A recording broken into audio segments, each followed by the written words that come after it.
Dia seperti apa kondisi di sana saat ini?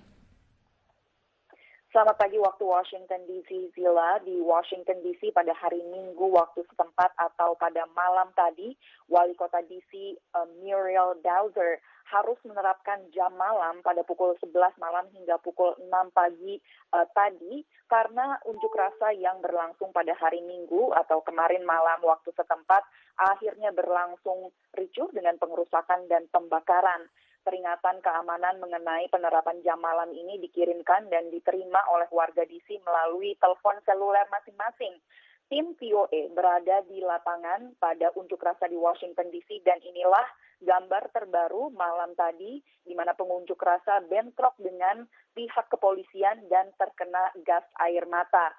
Bentrok dan unjuk rasa ini berlangsung tepat di seberang Gedung Putih di sebuah taman bernama Lafayette Park. Perlu saya luruskan lagi bahwa selama protes berlangsung, selama berhari-hari ini di depan Gedung Putih, massa tidak pernah berhasil merangsek masuk ke area Gedung Putih, apalagi melakukan pengerusakan. Ada video yang beredar di sosial media yang mengatakan bahwa massa merusak Gedung Putih. Hal itu tidak benar karena hal itu berlangsung di gedung DPRD negara bagian Ohio, bukan Gedung Putih di Washington DC. Lafayette Park adalah taman yang berada di seberang Gedung Putih yang memisahkan antara Gedung Putih dengan massa yang terkonsentrasi di luar taman dan di jalan-jalan. Polisi dari US Park Service dan juga Secret Service berjaga dalam beberapa lapis untuk menjaga agar massa tidak mendekat ke area Gedung Putih. Meski demikian, pada akhirnya polisi yang diterjunkan tidak dapat menahan massa dari aksi-aksi pengerusakan dan pembakaran seperti membakar mobil warga yang diparkir di area sekitar, kemudian motor polisi dan juga mobil polisi. Berdasarkan pengamatan saya, sebenarnya unjuk rasa kemarin di seberang White House itu berlangsung dengan damai. Bahkan saya melihat keluarga yang membawa serta anak-anak mereka dan membawa poster yang menyerukan isu kesetaraan ras di Amerika Serikat.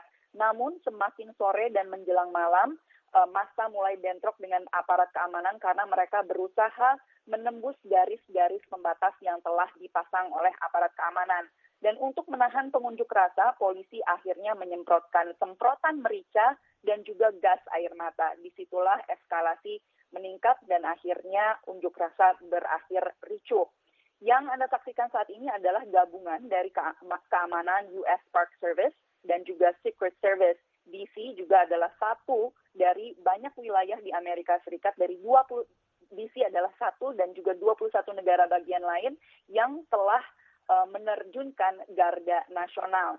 Di tengah situasi seperti ini yang semakin memanas, Presiden Trump dan juga keluarganya diungsikan ke ruang bawah tanah Gedung Putih. Namun ketika media mencoba mengkonfirmasi mengenai hal tersebut, Gedung Putih menolak memberikan jawaban mengenai protap keamanan Presiden.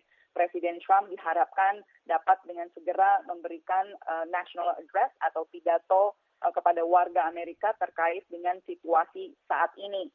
Untuk keamanan diaspora Indonesia sendiri, baik di Washington DC maupun di kota-kota lain yang dikepung unjuk rasa, KBRI dan KJRI telah memberikan himbauan agar diaspora Indonesia tidak keluar rumah, terus memantau pemberitaan dan mengikuti keamanan atau peraturan demi keamanan di tempat mereka masing-masing. KBRI dan KJRI juga telah memberikan hotline yang dapat dihubungi jika warga diaspora Indonesia memerlukan pertolongan atau bantuan. Karena seperti misalnya di Washington DC terdapat bisnis sebuah kafe yang tidak jauh dari Gedung Putih yang dimiliki oleh diaspora Indonesia juga tidak luput dari vandalisme. Di Washington DC pertokoan tidak luput dari vandalisme dan penjarahan, dan bukan hanya pertokoan dengan barang-barang mewah saja, tetapi juga bisnis-bisnis lokal. Para gubernur dan wali kota di tempat-tempat lain juga sudah memperingatkan bahwa ada aktor-aktor yang menyusup ke unjuk rasa seperti ini, yang menyulut warga, mengajak mereka untuk menjarah seperti itu, dan mereka datang hanya untuk membuat kerusuhan dan tidak peduli dengan agenda atau isu yang dikedepankan oleh para pengunjuk rasa ini, yakni kesetaraan ras dan juga kematian dari George Floyd. Sila. Baik, Valdia, jadi hingga kini belum diketahui kapan Presiden Donald Trump akan memberikan statement terkait kerusuhan ini.